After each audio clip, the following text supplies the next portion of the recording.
Bonsoir. Donc, bonsoir à tous d'être venus ce soir pour cette plateforme de l'architecture contemporaine. Je commencerai par les traditionnels remerciements.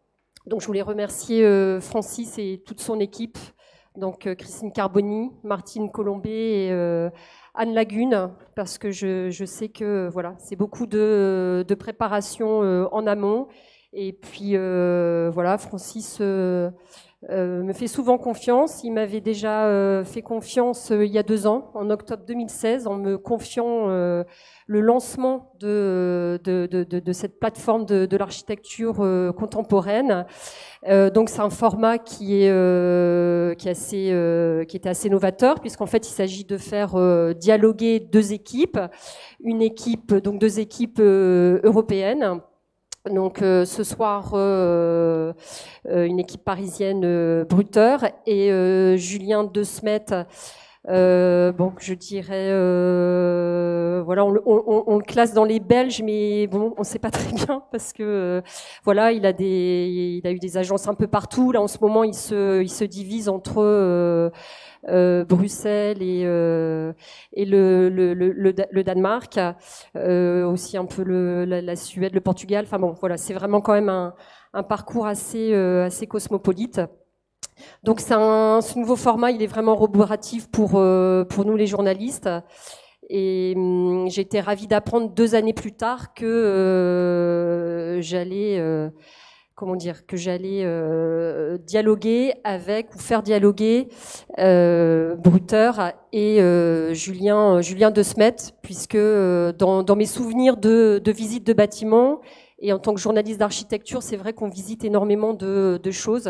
C'est vrai que les bâtiments de ces deux équipes m'ont laissé un vif souvenir. Donc je pense à la maison Stéphane Hessel que Julien a réalisée à Lille, et qui réunit dans une même enveloppe 3 programmes. Et ce qui est particulièrement intéressant dans ce bâtiment-là, c'est que généralement on a souvent des juxtapositions programmatiques, mais les programmes restent assez clos. Et dans la maison Stéphane Hessel, on a par contre vraiment un lien entre les différents programmes, une vraie interaction. Et voilà, je pense que ça a dû être pas facile à mettre en place. Ensuite, il y avait aussi, en 2010, j'avais découvert un de ses projets à Copenhague, puisqu'il en a plusieurs là-bas.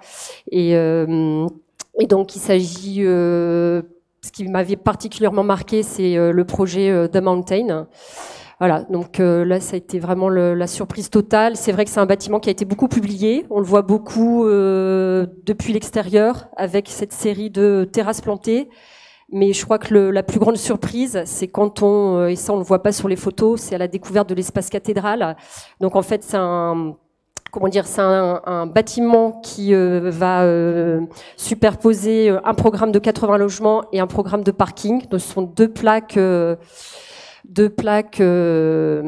obliques, voilà. Et donc on rentre directement dans les parkings par un espace entre deux, sachant que donc les différents niveaux sont desservis par un funiculaire qui traverse le projet en diagonale. Donc ce projet qui avait été livré en 2008 a été récompensé une année plus tard par le prix Mies van der Rohe. Et donc Bruteur, il y a eu aussi des grandes découvertes. Donc c'est un petit peu plus récent. Je veux juste arrêter. On n'a pas reçu le prix Mies van der Rohe. Ah bon? Ah bah alors excuse-moi. Je suis désolée. C'est une information fausse. Je suis désolée. Ouais. Par contre, pour vous, c'est exact? Non plus? J'ai pas reçu le. Ah bon. Alors peut-être une mention, quelque chose, rien. Bon, alors je suis désolée, j'aurais dû mieux vérifier mes sources. Ça commence bien. Non, on a eu pas mal d'autres prix, mais on n'a pas eu celui-là. Bon bah ça va, vous êtes honnête. Bon, en tout cas, donc je reviens au bâtiment de Bruteur. Donc voilà, découverte plus récente, mais en tout cas également chargé de promesses avec le centre sportif Sainte-Blaise dans le 19e à Paris, 19e, 20e, et voilà, un quartier des années 80 où la manière dont ils sont venus poser ce centre sportif et culturel change vraiment toute la perception d'un quartier. Enfin, voilà, il y a vraiment de répercussions. Il y a un travail sur le vide assez extraordinaire. On y reviendra tout à l'heure. Et puis aussi la maison de l'imagination, de la recherche et de l'innovation à Caen.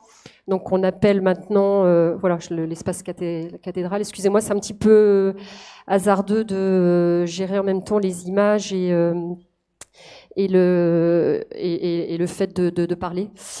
Voilà, donc la MRI de Caen qui s'appelle le Dôme actuellement.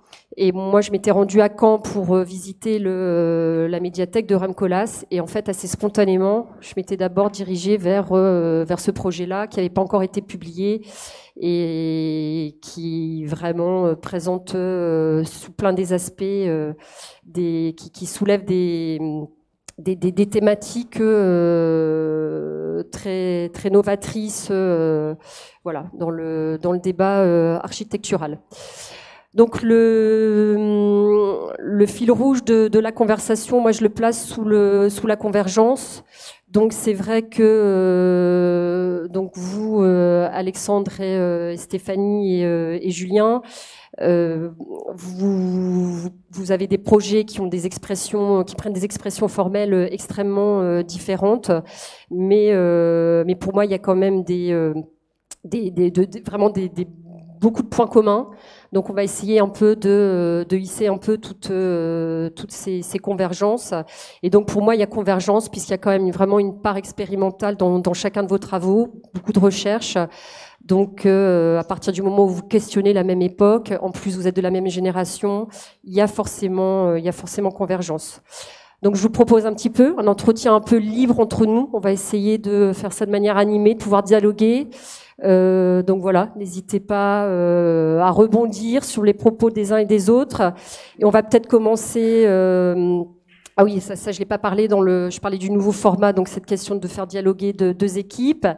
Et il y a aussi l'installation sur le half-pipe et le film. Et donc j'aimerais bien que vous reveniez un petit peu sur vos installations respectives.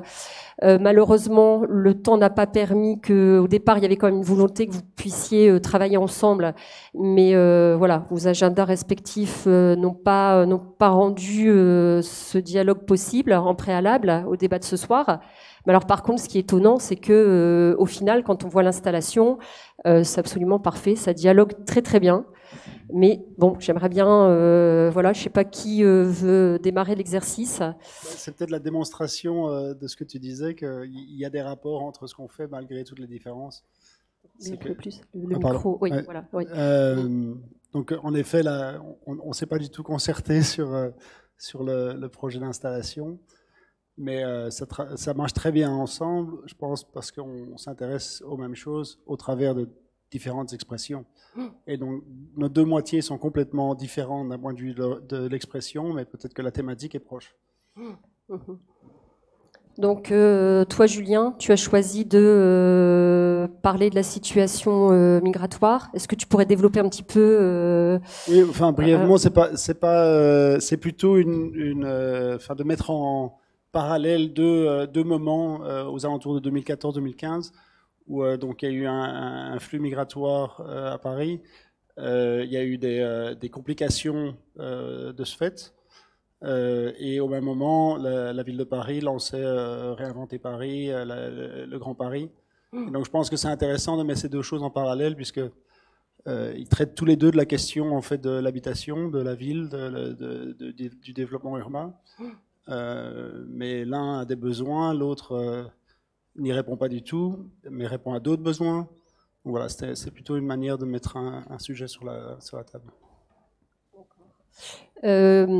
Stéphanie, Alexandre, donc votre installation. Donc vous remplissez vraiment la moitié de l'espace sur le half-pipe qui vous a été attribué, voire vous dépassez même du cadre. Est-ce que vous pourriez expliquer un petit peu? Il y a eu un film qui a été réalisé, donc qu'est-ce que vous voulez signifier à travers votre installation? Oui, mais faut que tu le mettes, ça marche, faut que tu le mettes. Faut juste que je parle. Oui, voilà, okay. ça. Oui. Place-le assez près. D'accord. Non, mais nous on l'a pris de façon assez légère, quoi. C'était peut-être le premier point, et puis d'essayer de se faire plaisir, et surtout, je pense que ce qu'on voulait essayer de montrer, en tout cas, c'est quelle est l'énergie qui nous permet de tenir en fait par rapport à notre métier. Donc c'est vraiment la notion de plaisir, la notion de performance et d'énergie via une équipe, via le monde, via la question de la densité. Très bien, oui. Donc, performance, c'est intéressant que tu hisses ce mot déjà dès le début du débat, puisque ça, c'est quand même un des thèmes chers à Julien. Donc, avant de parler vraiment des projets, on va parler un petit peu des agences.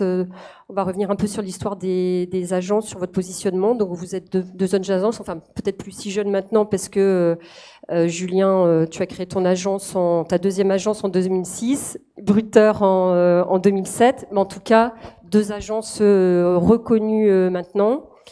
Je rappelle votre âge, donc Julien est né en 72, Alexandre et Stéphanie en 75.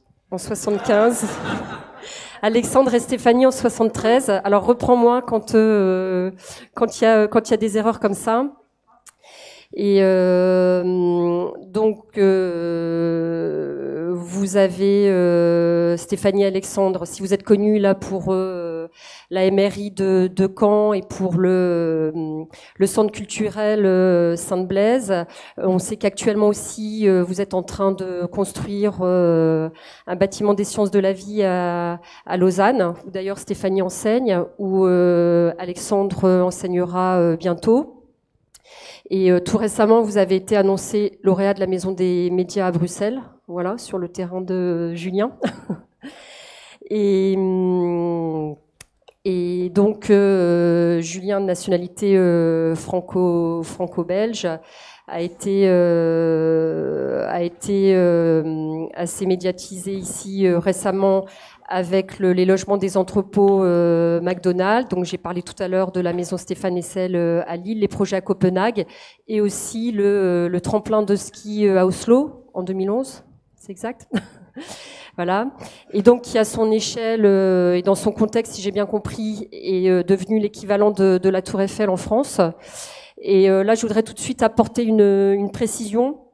Parce que c'est vrai que le travail de Julien soulève quelques ambiguïtés et il ne faut pas sombrer dans l'écueil d'un jugement qui serait trop hâtif, parce que dans certains de ces projets, il y a vraiment incontestablement, il y a une extravagance de la forme. Il propose une architecture qui offre un spectacle visuel, donc très fort dans certains de ces projets.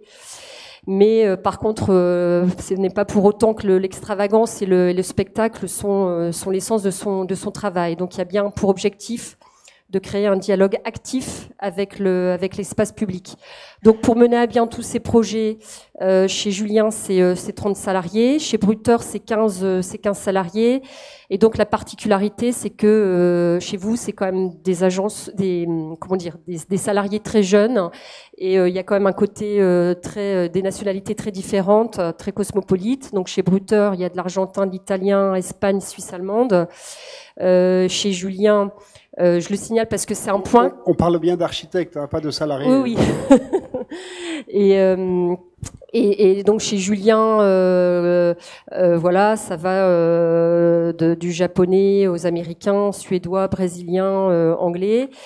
Et donc toi, tu revendiques, Julien, travailler dans la diversité géographique et culturelle. Alors c'est un peu impulsif de revenir là-dessus. Parce que toi, Julien, tu dis c'est un peu normal dans toutes les agences, mais je pense que ça n'est pas tant que ça. D'ailleurs, chacun de vos sites sont en anglais. Alors ça, qu'est-ce que ça reflète de votre pratique, ce cosmopolitisme, et de fait, quel est votre positionnement sur la scène architecturale? Il n'y a qu'en France qu'on pose cette question. Je veux dire. Pour toi, elle n'a pas de sens. Mais alors c'est peut-être parce que justement quand on regarde un petit peu Quand on regarde les agences en France, c'est pas si cosmopolite que ça peut l'être dans toi, ce que tu connais de ta propre expérience. Mais peut-être que c'est une question générationnelle aussi. Parce que avec les programmes Erasmus, peut-être il y a plus d'échanges. À partir de notre génération, on est naturellement, on va vers l'anglais pour communiquer, puisque bon, on sait très bien qu'on va pas travailler que dans un pays ou dans un quartier ou dans une municipalité. On va, enfin, je sais pas. Ça me paraît évident. Pour toi, c'est quelque chose c'est un fait acquis maintenant qui a pas d'incidence particulière pour toi. Parce que quand même, il y a quand même comment dire, il y a quand même des différences culturelles qui jouent dans la façon de travailler le projet architectural ou urbain. Absolument, mais ces différences existent au même degré d'une municipalité à une autre dans un même pays. Et donc, a fortiori, je veux dire, on va toujours se heurter à des différences. Je pense que c'est l'essence même de notre profession, c'est que tout projet est unique, et donc tout projet amène un nouveau groupe de partenaires, un nouveau groupe d'intervenants, des nouveaux contextes, et donc c'est chaque fois... Enfin, je pense que la question linguistique là-dedans, elle est simplement pratique et pas. Enfin, ce serait presque impossible de faire l'inverse, quoi. Non, sur la question en fait linguistique, je pense que c'est pas tellement un sujet. Enfin, pour nous, en tout cas, c'est pas tellement tant la question linguistique que cette volonté de travailler dans la confrontation culturelle, dans l'échange, oui. Non, je pense que c'est davantage en fait cette question qui est intéressante. Enfin, après c'est les histoires de chacun. Oui. Je pense que après on essaie de bâtir en fait une histoire quoi qu'il en soit. Après, effectivement, elle est rattachée à un territoire ou des territoires. Aujourd'hui, je pense qu'il y a on contrôle pas forcément beaucoup de choses dans les commandes auxquelles on peut accéder. Ce qui est certain, on a toujours eu un certain attrait, en tout cas, pour travailler effectivement en France, parce que c'est là où on travaille principalement, et on a toujours été plutôt assez intéressé pour faire voilà, on a fait beaucoup de concours ouverts parce que c'était aussi des thématiques qui nous intéressaient, que notre situation en France ne nous permettait sans doute pas d'avoir accès. Donc après, ce qui est sans doute très intéressant, c'est effectivement de se confronter à des contextes de production d'architecture très différents d'un pays à l'autre.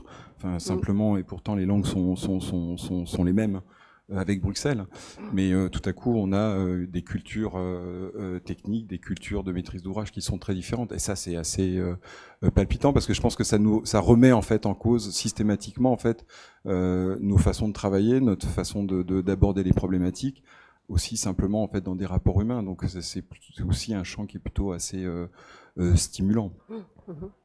Mais bon, on peut quand même dire que par rapport au contexte français, dont on sait, même si ça change maintenant, qu'il y a quand même une certaine frilosité par rapport à la pratique des langues étrangères.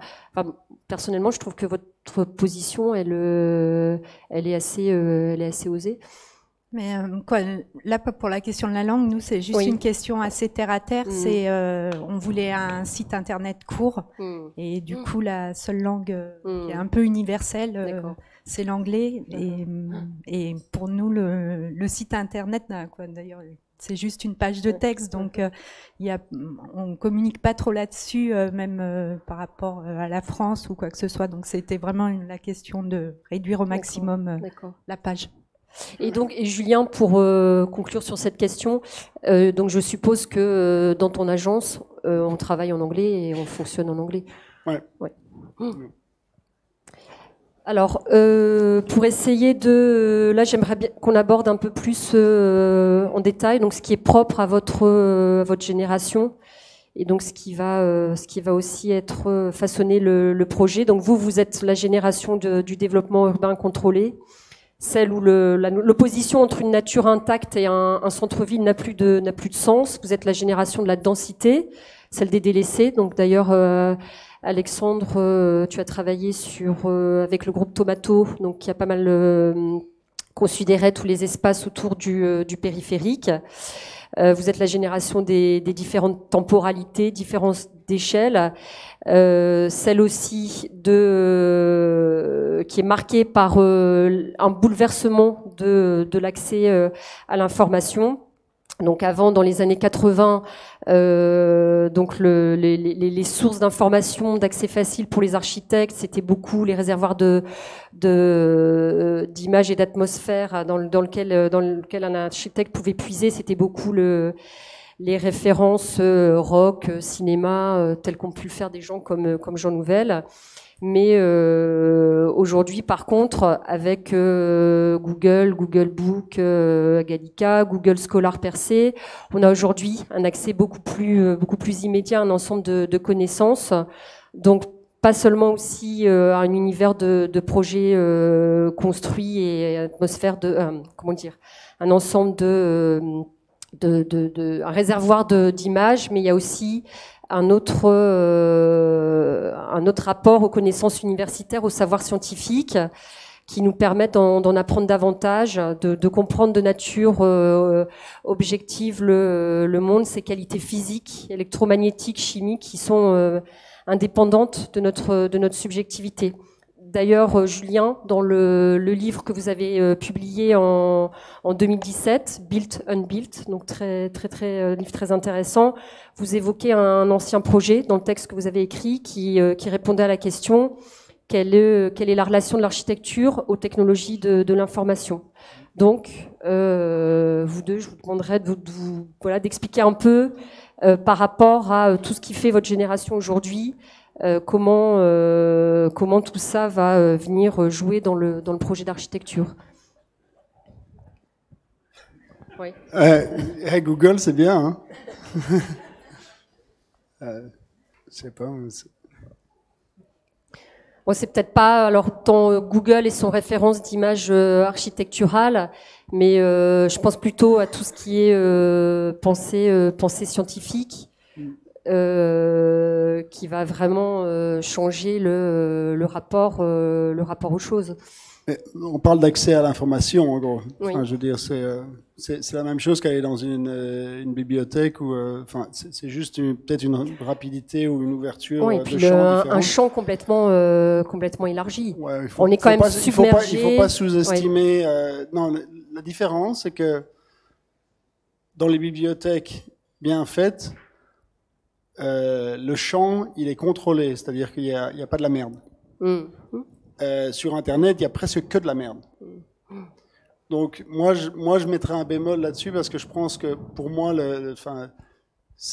j'aimerais qu'on me prouve que l'utilisation de l'Internet va vers une amélioration du point de vue scientifique de la problématique. Parce que moi, en étant un peu dans l'éducation aussi, je me rends compte que, par exemple, aujourd'hui, les étudiants, c'est peut-être mes étudiants qui sont particulièrement incultes, mais en gros, ils ne connaissent pas l'architecture. L'histoire de l'architecture, ça a disparu, quoi. Et ça, c'est problématique parce que l'architecture, c'est une pratique qui se construit lentement. Et donc il faut travailler avec des bases. On ne peut pas juste réinventer le monde tous les jours. À la fois culturellement, c'est impossible. On se heurte à des enfin, déjà nous on fait des choses qu'on estime contrôlées de notre point de vue, qui sont on va dire négociées déjà, mais du point de vue de la société ou des non-architectes, c'est complètement c'est des folies, quoi.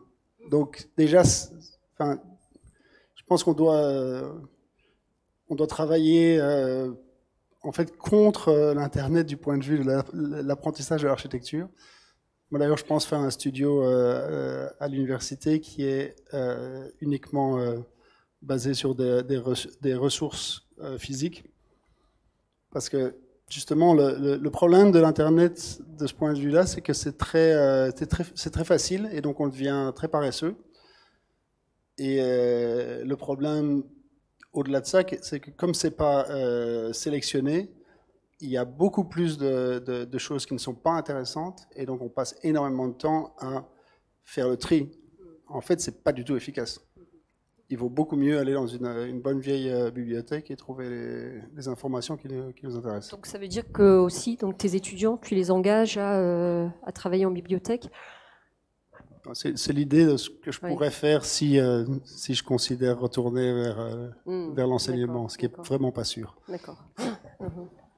Non, mais c'est évident que effectivement toutes cette source d'information, elle a fondamentalement changé beaucoup de choses. Donc, je suis pas certain que ça soit forcément la question. Elle a changé en fait la question de la médiatisation et la rapidité. Enfin, c'est ce dont tu parlais en fait. Et je pense qu'elle a eu forcément en fait un impact extrêmement puissant sur nos façons de travailler. Je suis pas forcément d'accord en fait sur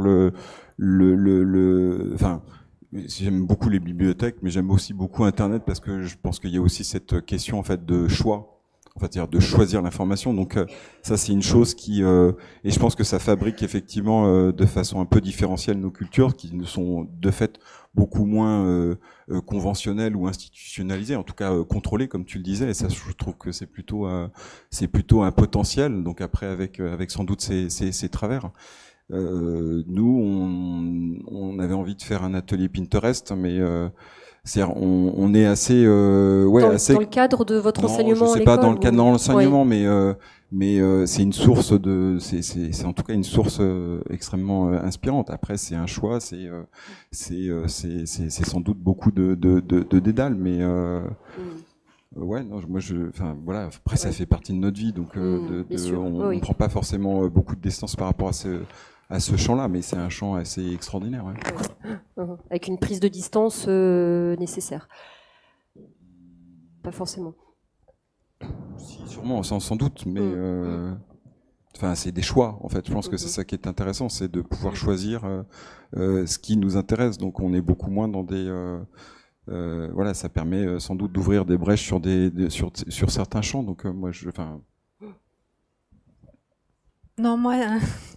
Pour contredire peut-être Alexandre, je suis pour le coup assez d'accord. Je trouve que Google, tout ça, il y a un moment, tout le monde a les mêmes références et on a l'impression qu'il n'y a que ces références, justement.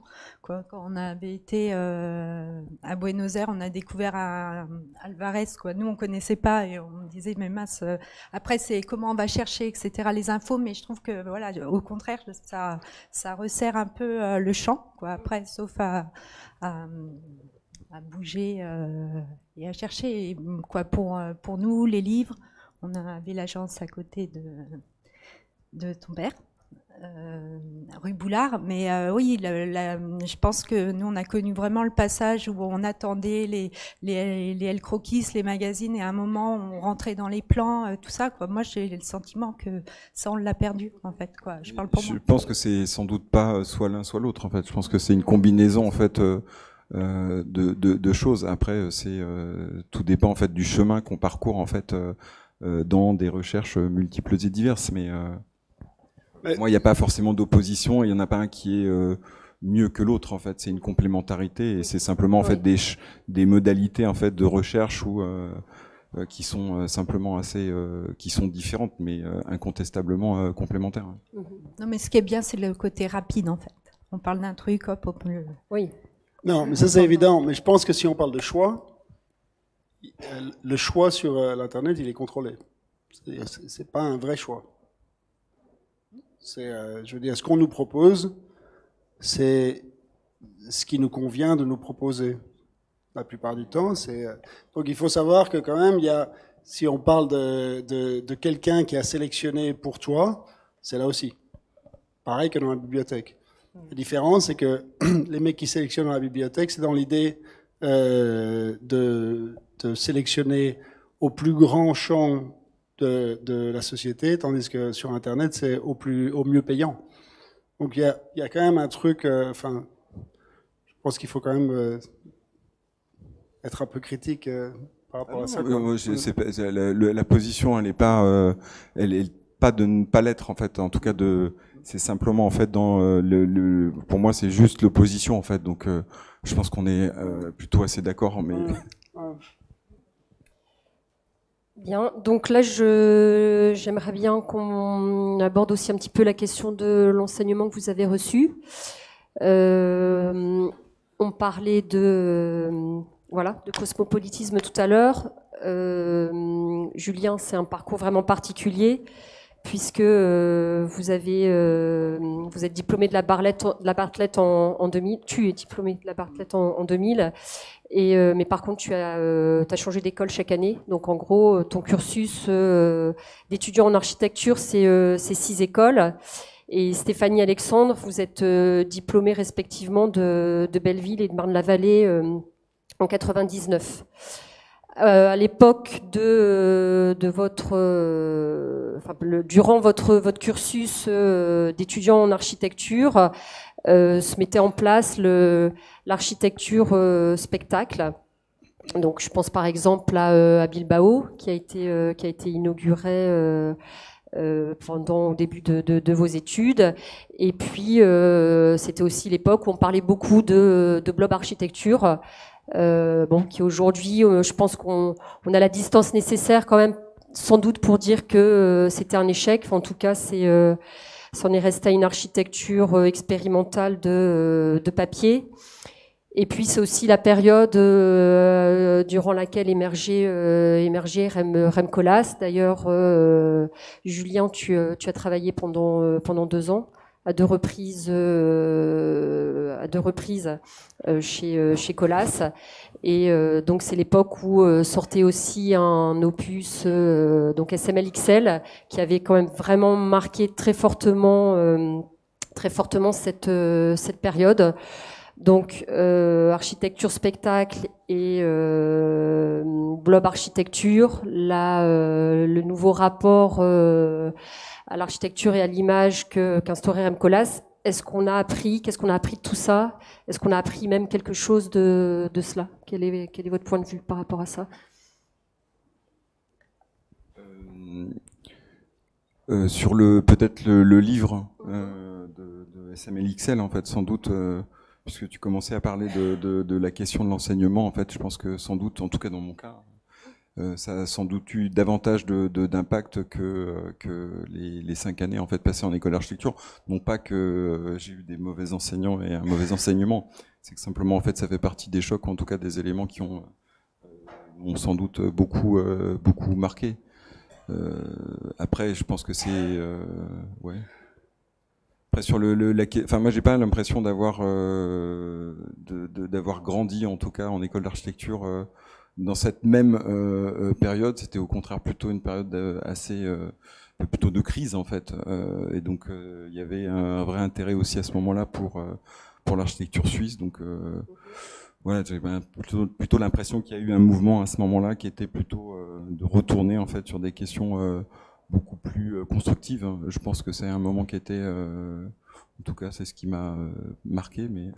Et donc, tu estimes que c'est un peu ce qui prédominait à Marne-la-Vallée, puisque évidemment. Non, mais enfin Marne-la-Vallée. Après, il y a des gens très bien là-bas, et comme à Belleville, comme. Oui, non, c'est pas du tout ça. C'est que quand même, à chaque fois, il y a quand même différents courants de pensée. Le courant de pensée de Marne-la-Vallée n'est pas le même. Je pense, oui. On a aussi été dans plusieurs écoles, et je pense que c'est ça qui est inspirant. Enfin, je pense que c'est tout à coup. Enfin, c'est toujours la relation au voyage, et c'est tout à coup. On parlait tout à l'heure des expériences qu'on pouvait avoir dans d'autres pays. Pour moi, c'est un peu la même histoire, c'est-à-dire tout à coup d'être mis dans une situation méconnue et qui tout à coup rend notre acuité. Voilà, je pense qu'on est un peu plus concentré. En tout cas, on voit différemment les choses. Le fait d'être dans un contexte très différent. Donc, de quels autres pays vous avez été encore? France. Ah, okay. Auvergne, un peu de Vendée. Non, enfin moi personnellement, j'ai assez peu voyagé. Non, mais moi j'étais à Clermont, ensuite je suis allé à Belleville, et ensuite j'ai terminé à Marne-la-Vallée. Donc il y a absolument, enfin c'est des petits voyages, mais c'est petit voyage où il y a quelques nuances. Mais donc, c'est nous, on différentes a écoles plutôt... aussi. Pardon ? C'est différentes écoles. Oui. Ah, d'accord. Et alors, Non, toi, j'avais pas compris, parce que tu disais Marne-la-Vallée non, pardon. et Belleville. Sans doute une confusion sur... Et alors, toi, Julien, le choix d'avoir changé chaque année de pays et d'école, hein, ça a été. Enfin, qu'est-ce que tu allais chercher C'est qu'à chaque fois, tu étais insatisfait.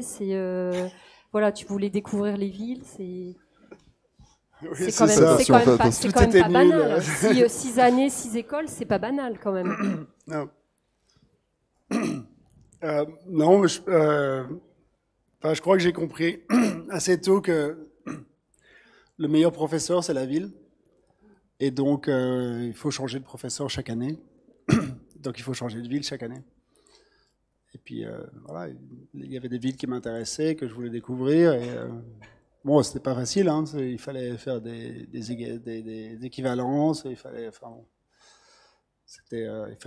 décrocher des bourses et tout ça, mais bon, j'essayais, puis ça a marché. Donc, ouais. Alors justement, vous, dans vos expériences, ensuite vous êtes parti au Japon, voilà, dans le cadre de la bourse l'envers des îles. Qu'est-ce que vous avez développé comme travail là-bas ? Qu'est-ce que ça vous a apporté le Japon ? Donc c'est peut-être toute cette question, le regard que vous avez porté sur les infrastructures en ville. Non, mais juste pour rebondir, nous, effectivement, moi j'ai fait 2 écoles, Tolbiac, Belleville, et c'est plutôt le sentiment justement d'avoir peut-être subi mes études. J'avais pas du tout l'esprit d'exploratrice, comme peut-être l'envie d'aller voir ailleurs à ce moment-là. Et je pense que c'est vraiment en sortant de l'école et en se confrontant à la réalité, au monde du travail, où à un moment on s'est dit il faut justement qu'on bouge. Donc le choix il s'est porté sur le Japon, parce que c'était la ville, voilà, on avait envie d'aller là-bas. C'était aussi en rapport aux études qu'on avait pu faire sur le périphérique. Moi j'avais travaillé sur les voies express dans les villes nouvelles, donc il y avait tout cet univers-là qu'on retrouvait au Japon avec les expressways, etc. Et on a mené une étude sur la transformation de ces expressways. Ok. Alors maintenant, j'aimerais bien aborder un peu aussi la question de vos références architecturales. Donc là, un projet de Julien à Copenhague, donc Hedonistic Rooftop, en 2014. Voilà, donc une vue depuis la ville. Et là, un projet de le niveau supérieur, la toiture de la MRI de Caen, donc par Brutter. Et donc, dans beaucoup de vos projets, vous investissez les toitures. Donc, est-ce que vous pourriez commenter pourquoi le pourquoi, comment ça se met en place? C'est pas toujours facile. Enfin, je vois des images comme ça. Vous inventez des nouveaux usages. Est-ce que par exemple là-dedans on peut voir un hommage à Claude Parent? Plutôt à Le Corbusier. Je pense qu'il n'y a rien de nouveau. Les 5 points d'architecture, 1926. Voilà, à un moment il faut bouger, quoi. Il faut quand même le faire. C'est pas complètement débile ce qu'il a proposé. En fait, la seule raison de mon expérience, la seule raison pour laquelle on résiste à travailler sur la toiture, elle est technique. Alors que c'était peut-être vrai il y a un bout de temps, mais bon, aujourd'hui ça l'est plus du tout. Donc ouais, non, il faut. C'est 100% de la ville qui est utilisable de manière différente. Donc il faut évidemment y aller, quoi. Si vous pourriez expliquer un petit peu le fonctionnement du dôme sur la MRI. On n'avait jamais essayé de décrire le projet par le haut, mais c'est une bonne idée. On peut rappeler aussi. Non, mais sommairement en fait. Bon, après, de toute façon, on a vu des images tout à l'heure. Oui. Oui. Je pense tout le monde a sans doute plus ou moins l'image en tête, mais dans le cas de ce projet, en fait, c'était pas du tout des espaces qui nous étaient, quoi qu'il en soit, demandés, en fait. Donc nous, ce qui nous intéressait, c'était dans le cadre de la consultation, c'était aussi simplement de réfléchir effectivement au rapport du bâtiment au sol, dans sa capacité à induire aussi d'autres rapports avec ses voisins. Et on est dans une situation urbaine qui est assez intéressante, où on est au cœur de la ville.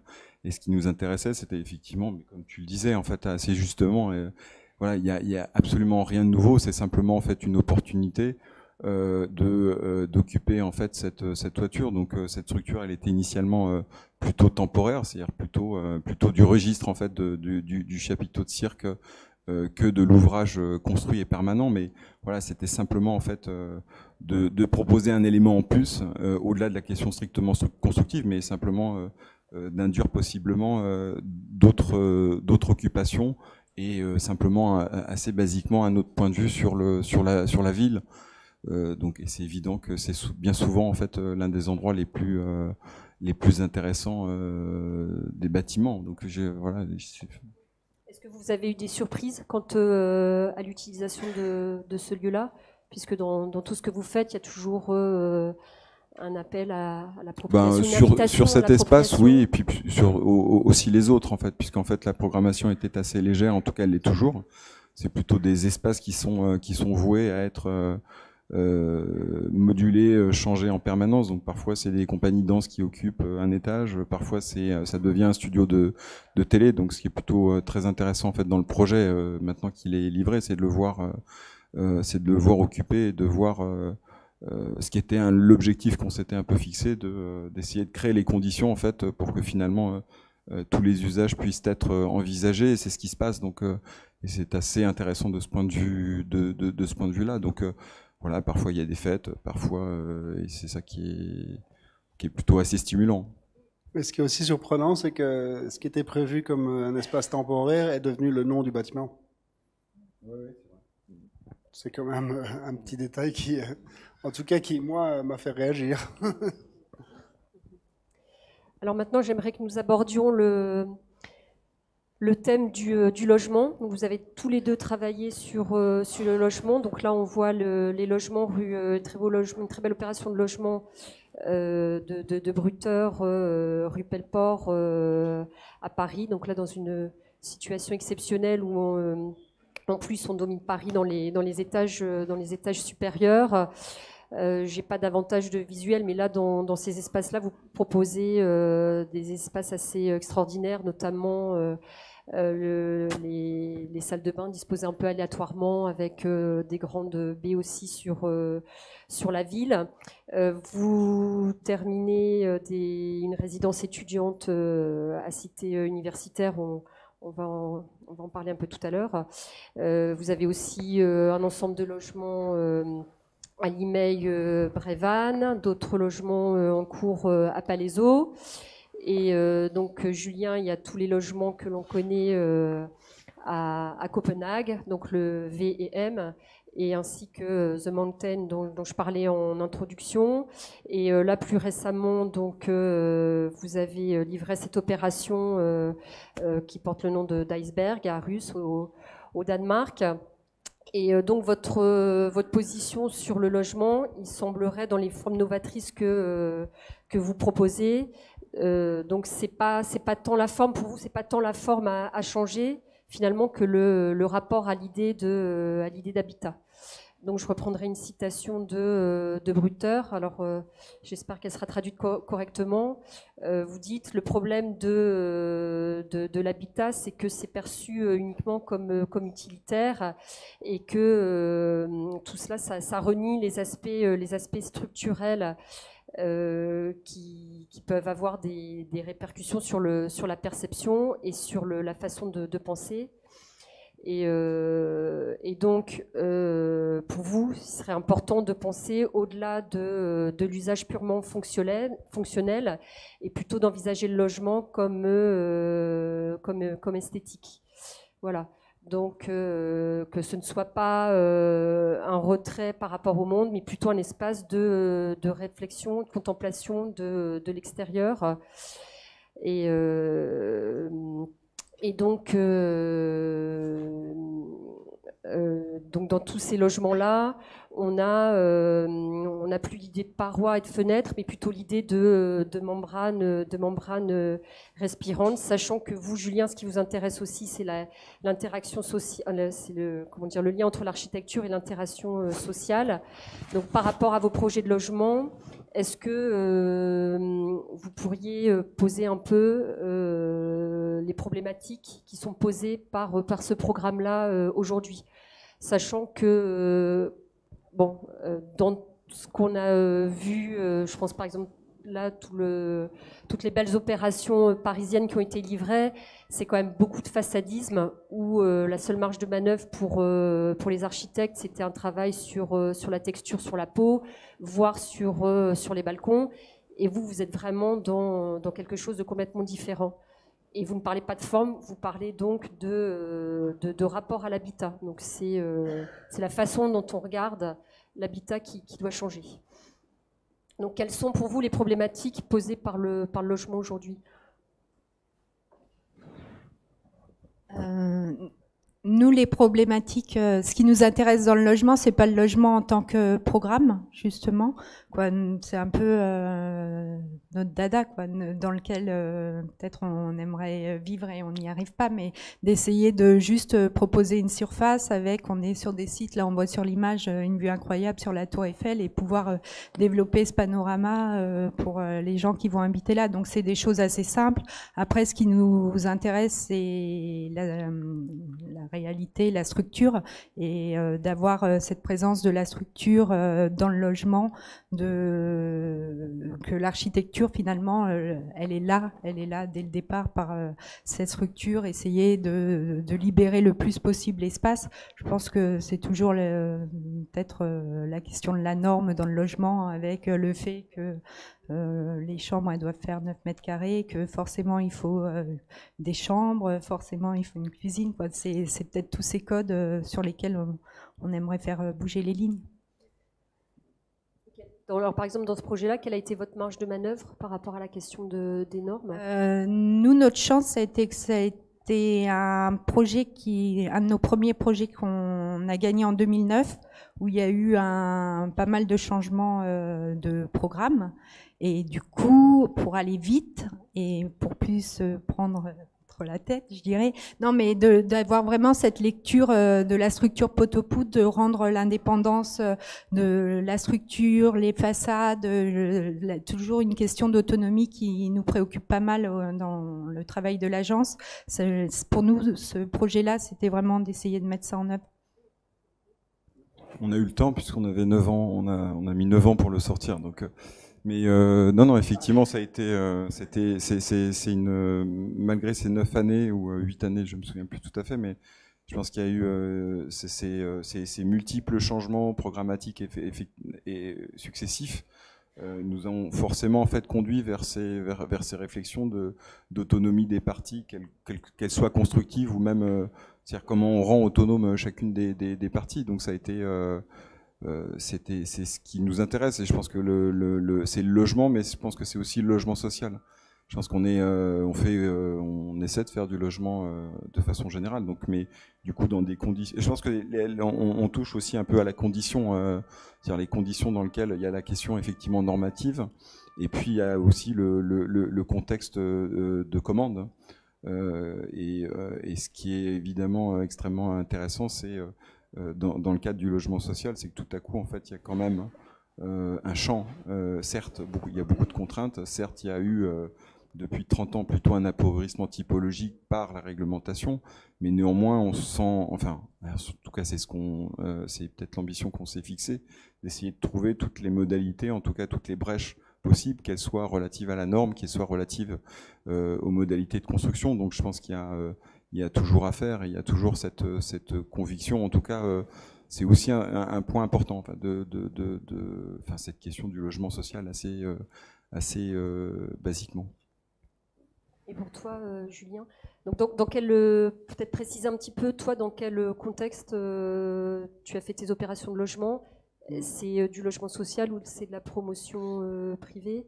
Il me semble qu'à Copenhague, le V et le M et The Mountain, c'était de la promotion privée. Donc c'est pas du logement, c'est du logement en fait. D'accord. Oui. Et je pense vraiment que c'est le cas. C'est-à-dire que au moins, à Copenhague ou au Danemark, on a la chance de ne pas avoir dérivé vers le concept de produit au lieu de projet, ce qui est vraiment la problématique réelle du logement en France. C'est que les gens parlent de produit et pas de projet. Et je pense que c'est ça la vraie bagarre à prendre. C'est les réglementations, la manière dont les choses sont arrêtées. Enfin, moi, j'ai plutôt envie de vous poser des questions. Comment est-ce que vous arrivez à... Peut-être que ce projet, non, l'autre projet, est intéressant dans le sens où vous avez pris 8-9 ans pour le faire, et donc vous avez peut-être appris plein de choses qui sont normalement pas possibles au travers d'un projet standard, où en fait il faut prendre des décisions trop tôt. Ouais, non, juste pour moi en fait, même si effectivement en fait, pour nous en tout cas, et là c'est là où on touche peut-être une question culturelle en fait. Il y a pour nous très clairement, enfin, et je pense pas qu'on soit les seuls en fait à être confrontés à cette question. On l'est sans doute tous, entre une maîtrise d'ouvrage public et une maîtrise d'ouvrage privé. Aujourd'hui, en tout cas, c'est un des grands changements qui est en train de s'opérer, en tout cas en France. Donc, c'est pas d'hier, mais en tout cas, on est amené effectivement à travailler avec de la promotion privée, qui a une certaine culture, qui a des ambitions qui sont pas forcément convergentes, et donc c'est beaucoup de discussions, et c'est pas toujours en fait. Voilà, il y a la base commune en fait qui peut s'élaborer entre un promoteur privé, outre les questions peut-être culturelles, c'est-à-dire c'est quoi l'architecture, c'est-à-dire que jamais on a forcément cette discussion avec des promoteurs privés, et sans doute on devrait la provoquer en fait, c'est-à-dire c'est quoi pour vous, au-delà en fait de la perspective de générer en fait des mètres carrés et se poser en fait la question de la marge en fait. Donc aujourd'hui, très clairement en fait dans le logement privé en fait, le logement est un produit, et encore plus en fait dans le contexte parisien, simplement parce que entre le coût de construction et le prix de vente, il y a un fossé qui est considérable. Donc l'objet du débat n'est pas tellement sur le logement, puisque de toute façon à terme le promoteur privé vend. Donc il n'y a pas de mise en perspective de gestion, de durabilité, de choses comme ça. Bon, après c'est peut-être je m'en vais un peu loin en fait peut-être de la question initiale, mais c'est des questions qui sont assez importantes. Donc non, je on pense voit que la difficulté en tout cas. C'est bien de converger vers une vraie question plutôt que de parler de portfolio. Voilà, la question du logement, c'est une vraie question. Vous l'avez traitée, nous la traitons aussi. Voilà, c'est un peu aussi la question le sujet de l'installation. Donc, je pense que c'est bien de parler de ça. Justement, est-ce que tu pourrais poursuivre un petit peu? Moi, je comprends pas très bien en fait. Comment est-ce que tu Donc, moi, j'ai fait, je dirais, à 50-50 du privé et du social. Peut-être pas du vrai social, mais je comprends pas très bien en quoi le social ou le privé est négatif par rapport au social. Non, moi je suis pas en train d'opposer en fait. Je considère en fait simplement en fait deux systèmes de production de logements dont les mises en perspective sont très différentes.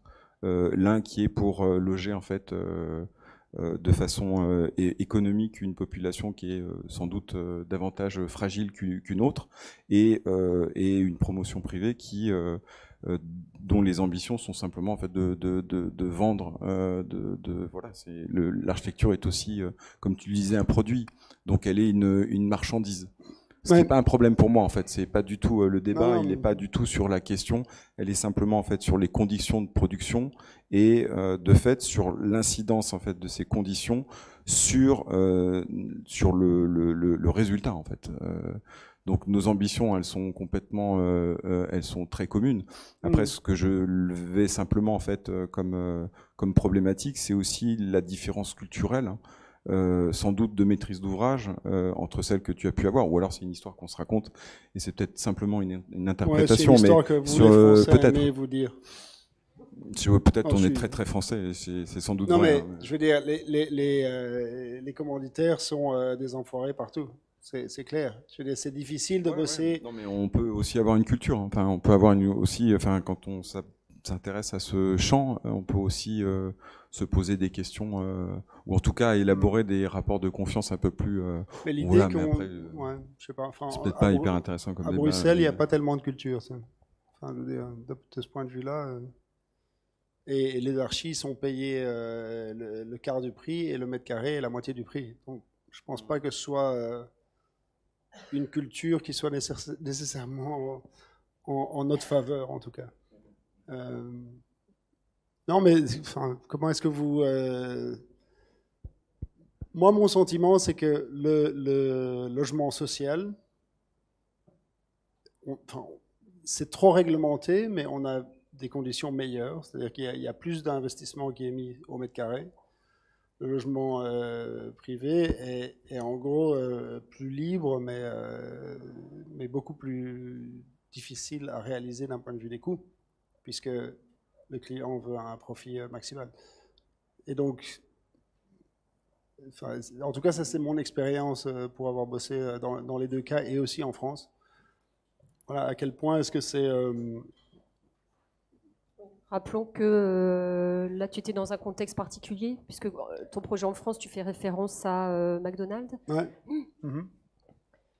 Voilà, donc c'était une opération extrêmement cernée, extrêmement complexe, parce qu'elle faisait intervenir une multitude d'architectes avec à chaque fois des promoteurs différents. Oui.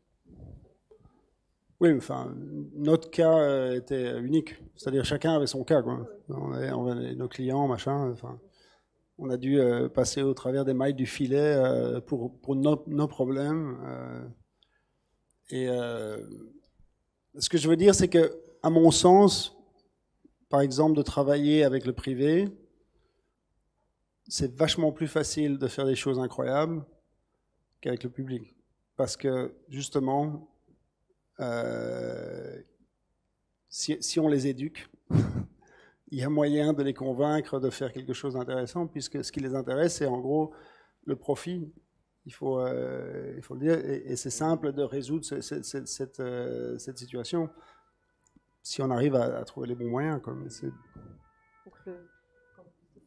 Non, mais ce que je voudrais dire, c'est vrai que les lignes elles changent et que bon, entre social, privé, quoi, à un moment là, on sent que il y a pas mal d'évolutions et que toutes ces lignes elles changent. Je pense qu'à un moment, c'est comment on est assez malin, comme tu dis, pour réussir à faire passer les choses. Nous, on a l'impression que pour réussir à être malin, c'est d'aborder toujours par la question peut-être économique ou technique, de pouvoir le démontrer par ces biais-là. Après, je pense que toi, Alexandre, ce que tu essayé d'évoquer, c'est la question qu'un bailleur social, à un moment, il va avoir à gérer le bâtiment qui va être livré. Donc, il y a quand même un regard qui est assez attentif. Et après, aussi, c'est notre expérience. On a peut-être plus l'impression d'avoir eu en face de nous des gens avec qui on pouvait peut-être un peu plus parler architecture que les interlocuteurs qu'on a eus, parce que jusqu'à présent, on n'a pas fait de logement privé, donc on n'a pas eu cette chance encore. Mais voilà, je pense que effectivement, ça s'éduque. Les projets ils se font de plus en plus vite et on n'a pas eu le temps d'éduquer les personnes qu'on a rencontrées pour l'instant. Voilà, donc la force de conviction de l'architecte. Ça touche aussi en fait à la question de comment se fabriquent les projets en fait.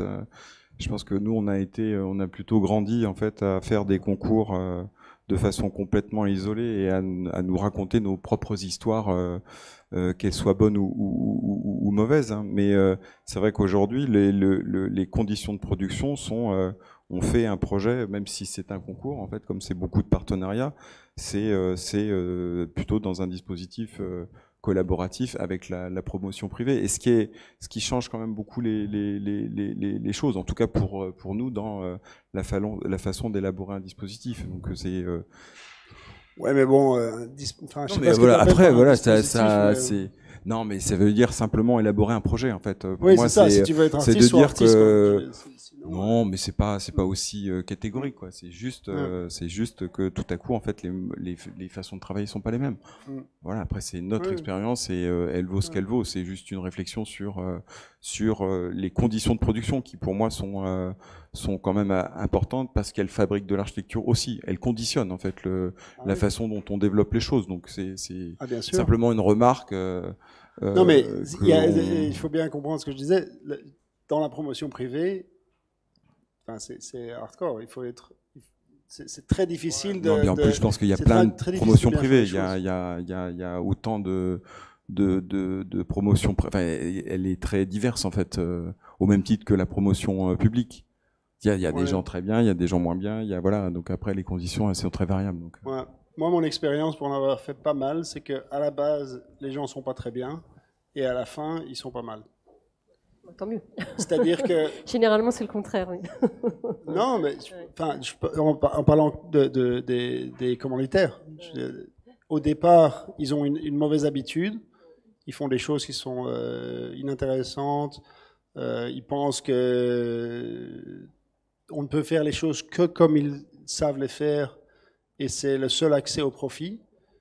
Et puis à la fin de l'opération, ils ont pigé qu'en fait c'est tout l'inverse. Donc c'est ce que disait Stéphanie. Voilà, la bonne architecture se fera par la force de conviction de l'architecte. Donc on va peut-être conclure là. Donc on termine sur le logement. J'aimerais bien revenir un petit peu sur l'aspect théorique. Mais enfin là, on a déjà abordé la question. Donc tous les deux, vous avez quand même produit assez peu d'écrits. Donc vous ne formulez pas votre théorie à travers des écrits.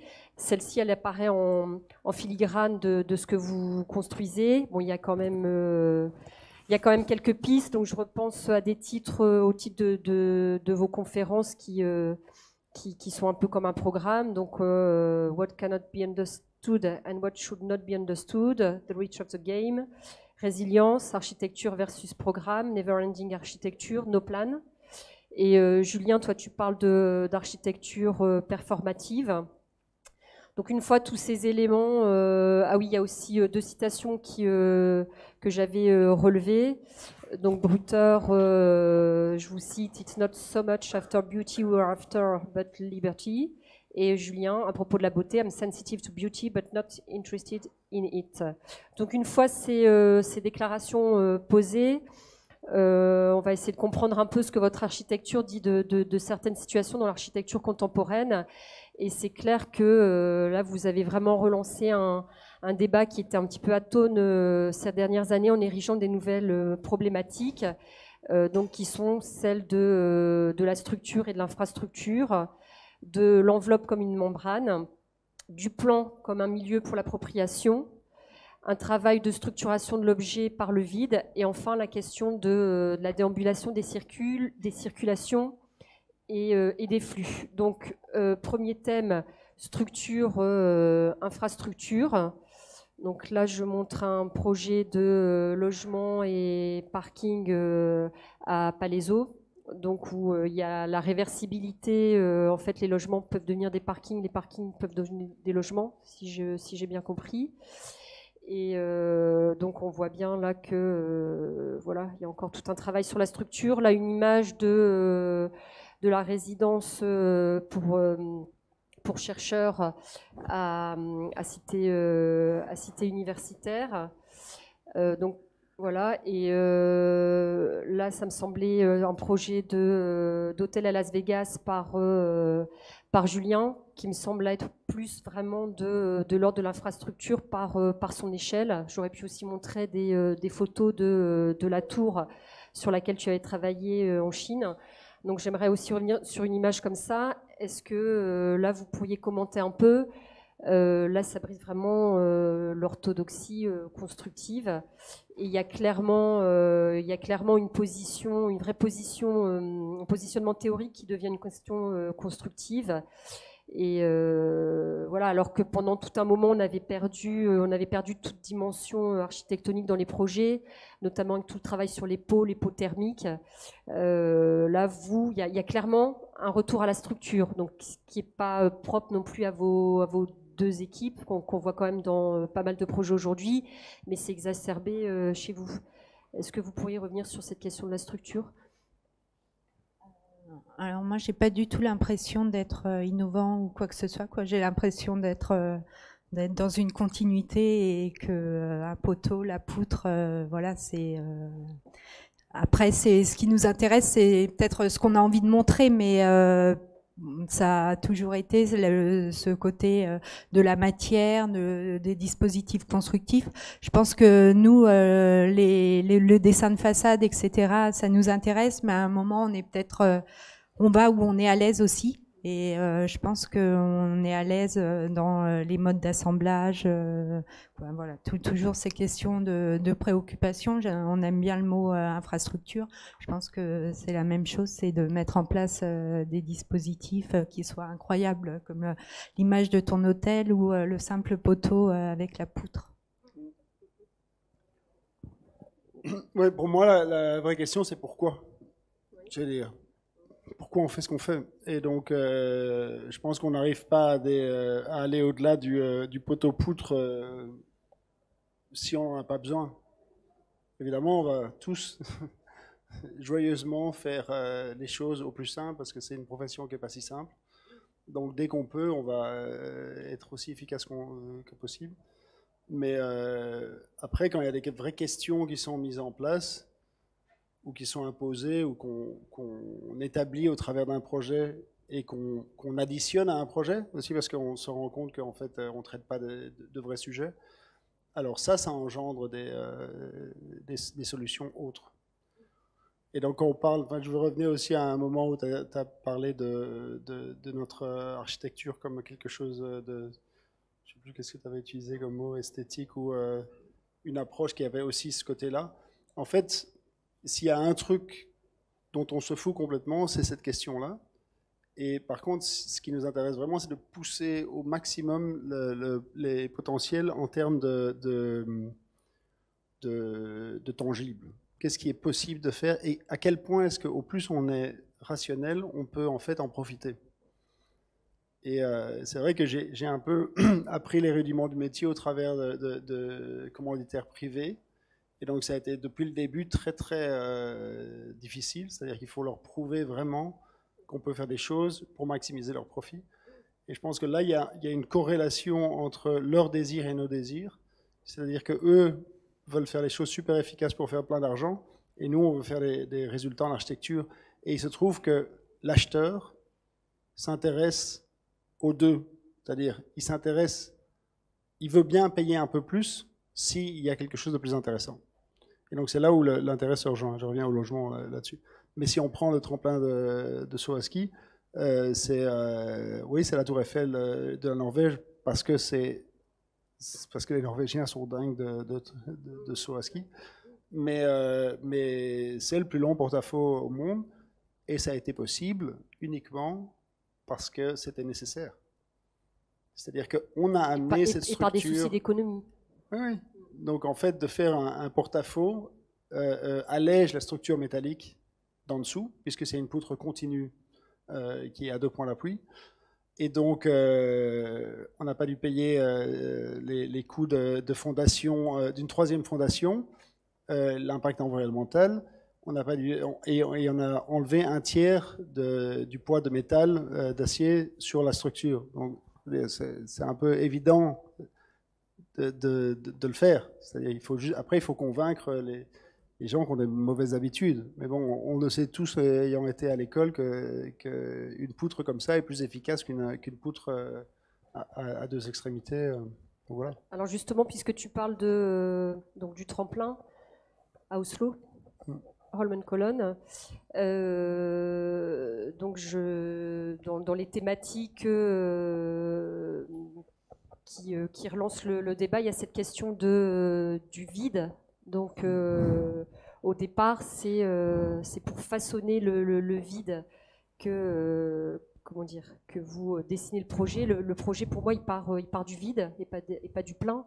Dans ce sens, par exemple, le centre culturel et sportif de Sainte-Blaise est un bon exemple, puisqu'on voit que vous avez vraiment travaillé sur le vide de cette place, et que la façon dont vous êtes venu travailler sur un monolithe, sur un programme plutôt en hauteur, et l'endroit où vous l'avez placé, ça change vraiment toute la perception dans le quartier.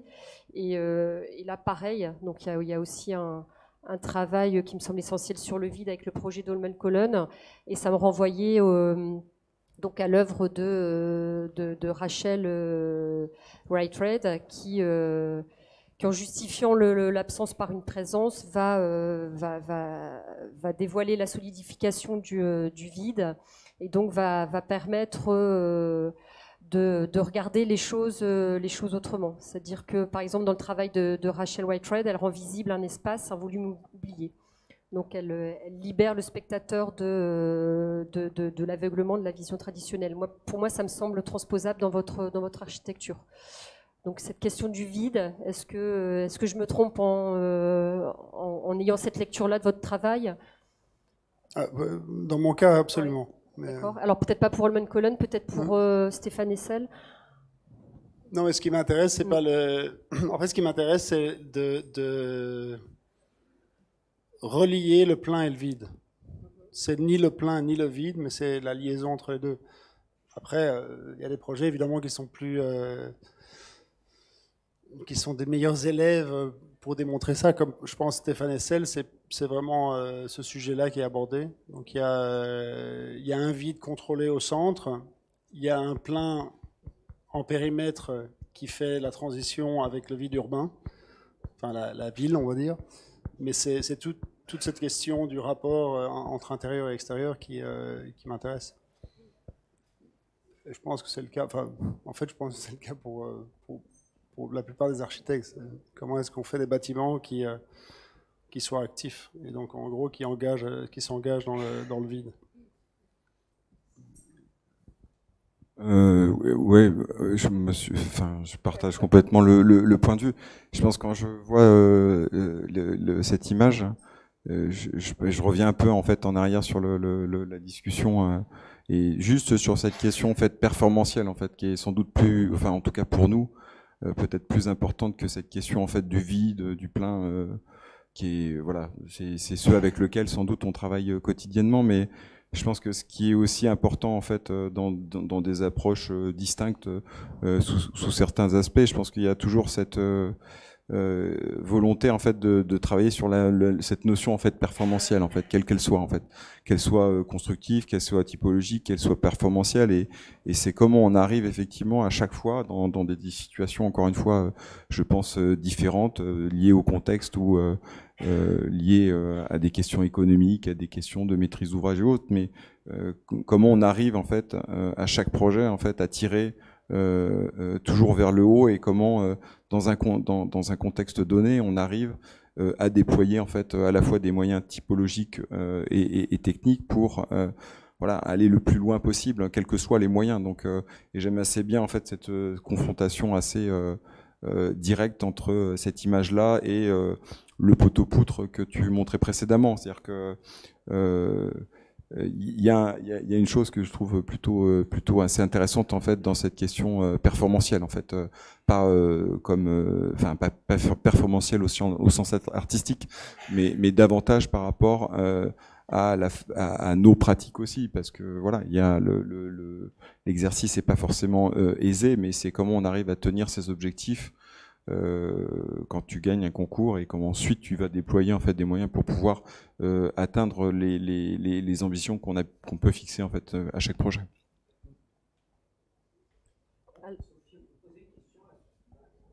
Bien sûr. Moi j'aime bien en fait cette image-là, parce que c'est absolument. Tu as parlé à un moment donné de structure orthodoxe, et ça c'est pas du tout orthodoxe. Comment parler deux poteaux côte à côte, machin. Comment c'est super intéressant, mais voilà, non, mais en fait, ce côté un peu étrange. C'est ce qu'on cherche en fait. On aime bien la culture de l'accident, c'est-à-dire que peut-être on fait croire qu'on a une certaine rationalisation, mais ouais, c'est ce qu'on...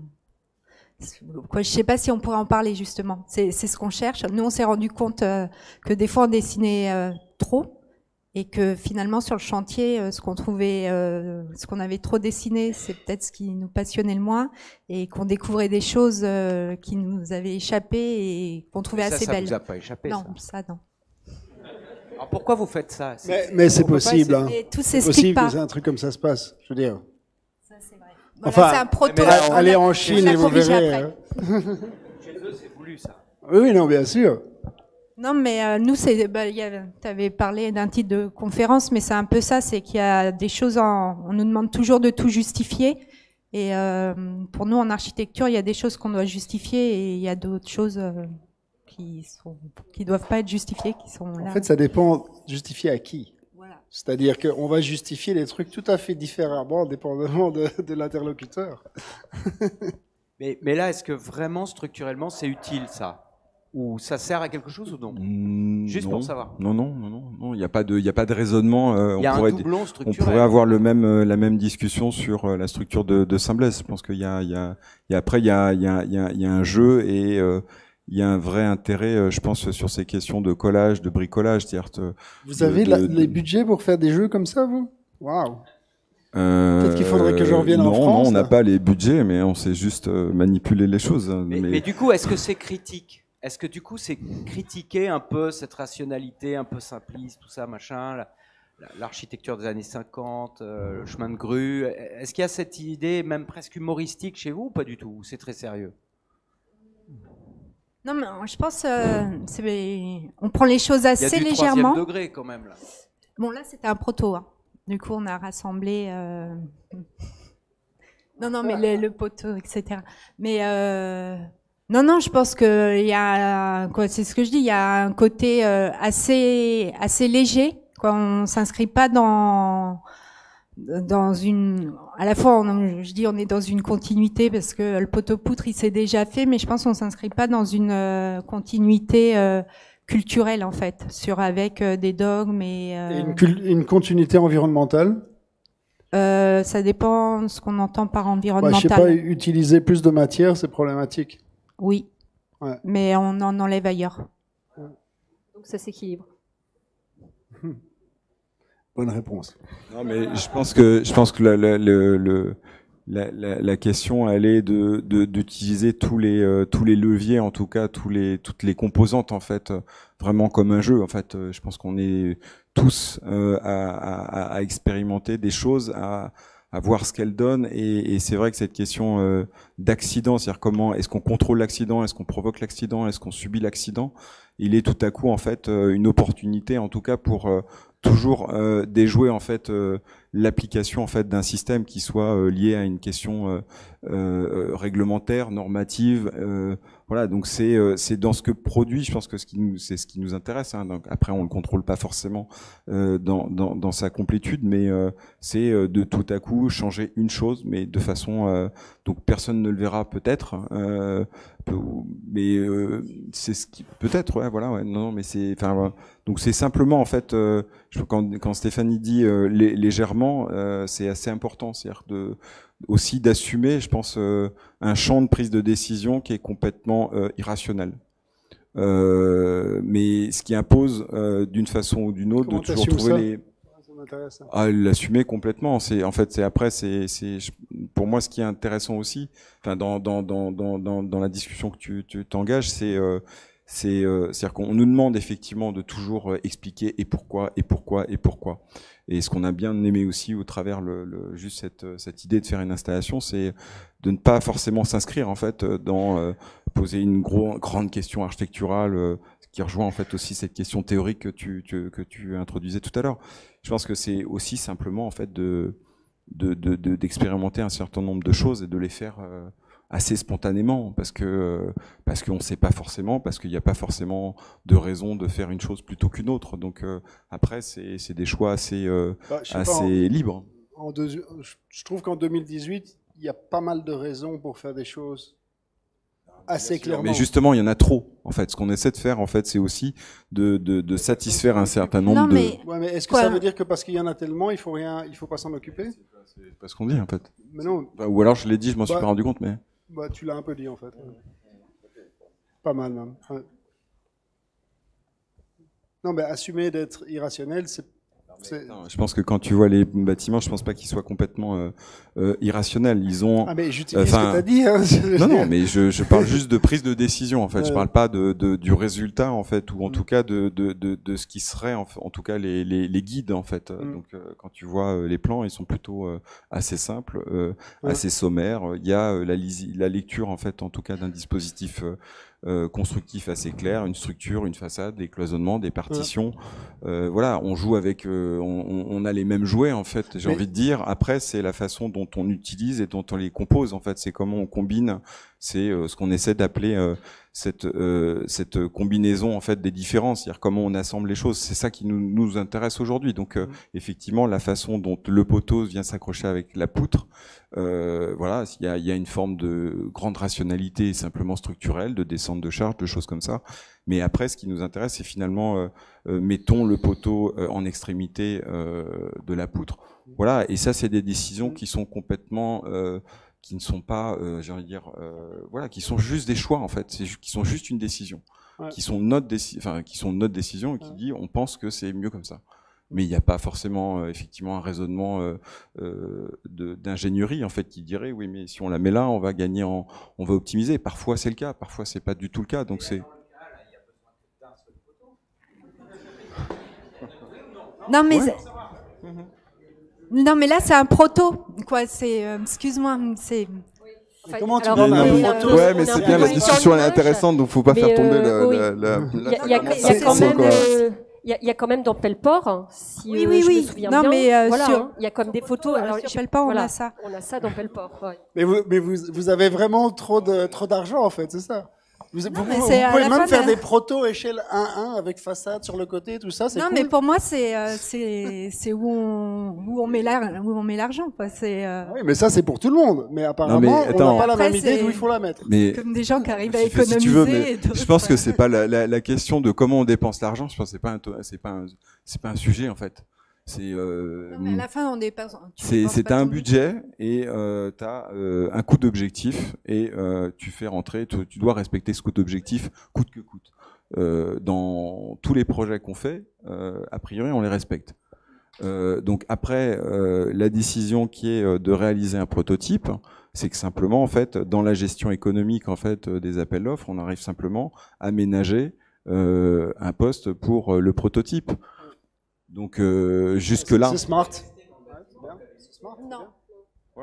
Oui, c'est bien. Oui, alors, justement, peut-être pour poursuivre sur cette question et rebondir sur cette question d'économie, quand on voit certains de vos projets dans les matériaux que vous utilisez, on reconnaît quand même un peu, on peut établir quand même une filiation, bien que ce soit très différent, avec des gens comme Lacaton Vassal, où là la question du coût était vraiment majeure.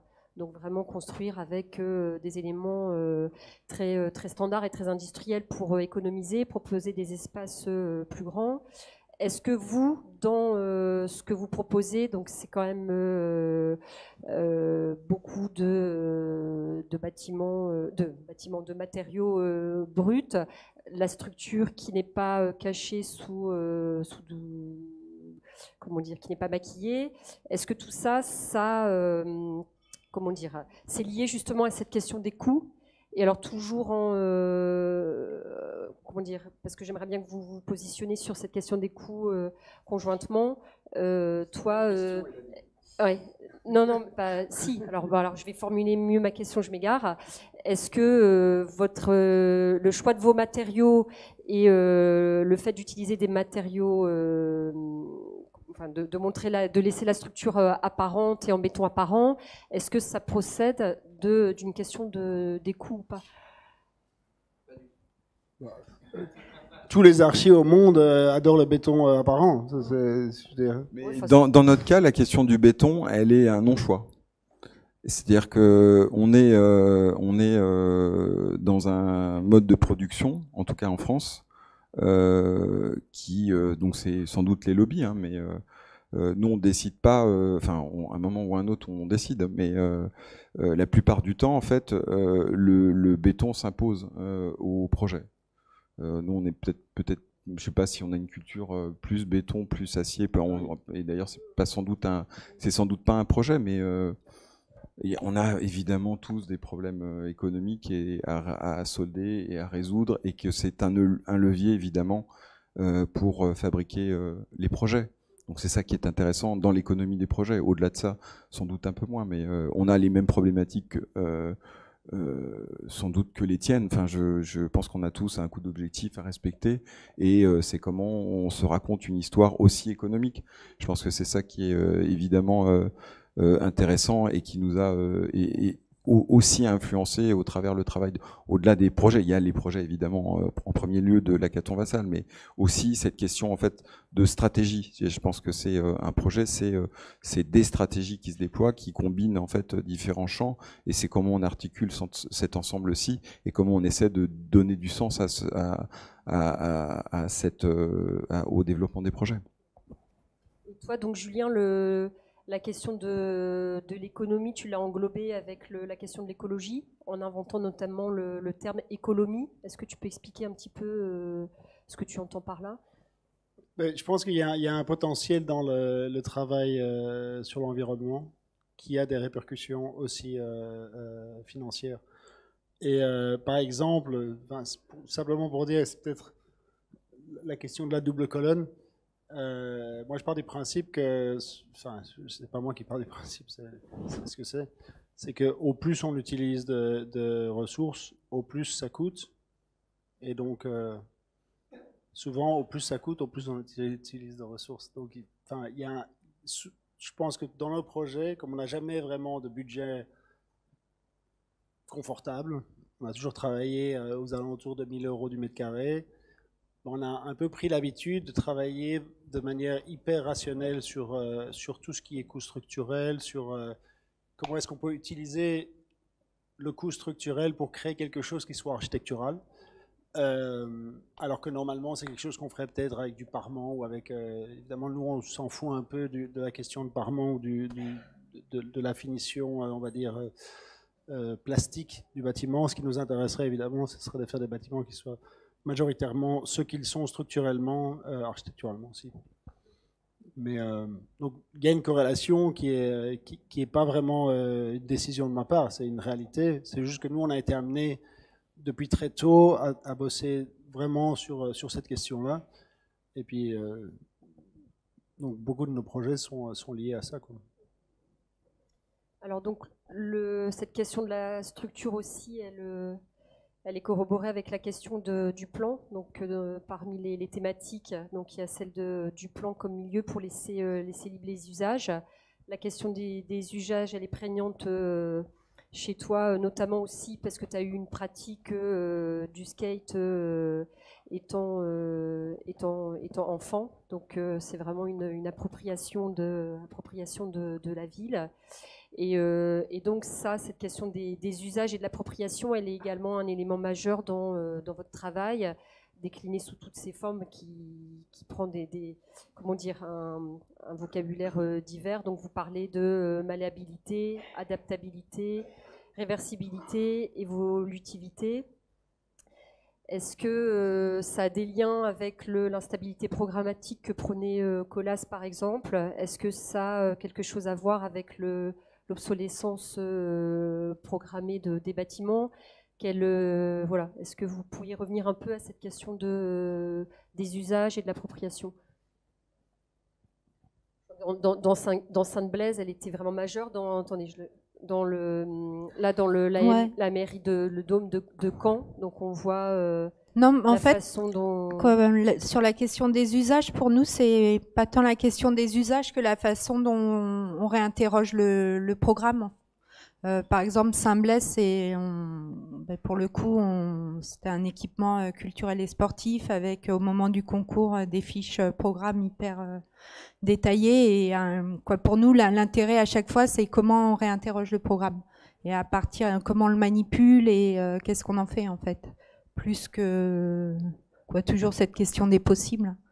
Donc sur Saint-Blaise, si on avait suivi à la lettre le programme, ça aurait été une multitude, une succession de petits espaces. Voilà, c'est plutôt ça qui nous intéresse. Justement, et même au départ, la demande de départ, c'était de s'étaler un peu plutôt à l'horizontale. Et donc, vous avez proposé quelque chose en hauteur et plus monolithique. C'est un peu ce que disait Julien. Pour le coup, je reviens sur les vides et les pleins, quoi. C'est ce qui nous intéressait là. C'est le site, il est incroyable à Saint-Blaise avec ces bâtiments des années 80 qu'on pouvait considérer moches et puis qu'on trouve assez beau finalement. Enfin, pour nous, Saint-Blaise, c'est le site qui fait beaucoup en fait, cette arène de bâtiments. Et c'est ça, c'est l'économie du sol, la compacité pour relier l'intérieur et l'extérieur. Mais d'ailleurs, sur le coup, vous avez travaillé en structure acier, non? On était contents là. Ouais, je me disais, il me semblait que je comprenais pas ce que tu disais en fait. Parce que moi j'ai essayé à Lille, mais niette quoi, c'était du oubli. Mais je pense que là, ce qui était intéressant à Caen, c'est encore une fois les règles un peu du jeu qui avaient été établies quand on a gagné le concours, puisqu'on avait assez peu de temps. On avait 9 mois pour construire et on avait un budget qui était plutôt celui en fait d'un hangar que d'un équipement public. Et le croisement en fait de toutes ces contraintes nous ont amené finalement à élaborer des systèmes constructifs qui nous permettent de tenir les délais, etc. Qui leur donnait pas le choix. Et voilà. Et je pense que ça, c'était une maîtrise d'ouvrage qui était une association et qui connaissait rien au monde de la construction. Donc et qui n'avait pas forcément non plus une idée très précise en fait du programme, c'est-à-dire comment utiliser le bâtiment, qu'est-ce qu'ils allaient y faire. Donc tout à coup, il y avait vraiment une opportunité qui était pour nous extrêmement intéressante dans la combinaison en fait des différents éléments. Et c'est sans doute là aussi on a pas mal le fait d'avoir très peu de temps en fait pour élaborer les détails en temps d'étude, mais aussi dans le temps du chantier. En fait, était tout à coup la reconsidération en fait de la valeur du dessin en fait et de la surdéfinition en fait des choses. Et là, tout était plutôt, j'ai envie de dire, assez spontané, c'est-à-dire qu'il y avait une contrainte, il y avait une condition, il y avait un coût, et que de fait, en fait, les choses s'imposaient presque à tous, en fait. Donc après, évidemment, on joue un peu avec les nuances, mais je pense que ce genre de contexte sont extrêmement intéressants par la capacité en fait de la contrainte à nous pousser un peu dans nos retranchements, à la fois dans la façon de prendre des décisions, de dessiner les choses, et ça c'est plutôt assez, en tout cas pour nous, assez intéressant. Donc là, pour préciser un peu, sont deux niveaux différents et qui offrent deux possibilités. Donc soit on peut cloisonner et installer une mezzanine, ou soit laisser un plateau totalement libre et haut de plafond.